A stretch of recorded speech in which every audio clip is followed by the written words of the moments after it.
Welcome po sa aking channel MELAG 18. Video po natin ngayon ay magtutupi ako ng mga damit at gamit nito. Yan. Kung paano gawin yan ay tapusin nyo po ang video ito, at kung nagustuhan nyo po ang video ito ay huwag kalimutang i-like, i-subscribe at i-bell all mo na rin para updated po kayo sa bago kong mga video. Okay, bago po tayo mag-umpisa ay intro muna.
Things that should be kept in the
natapos na ang pagtutupi ko gamit yung karton. Iwan ko, hindi ko alam kung anong pangalan doon.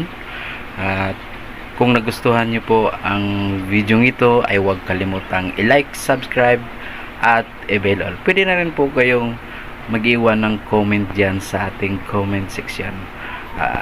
By the way, maraming salamat po, and see you next video.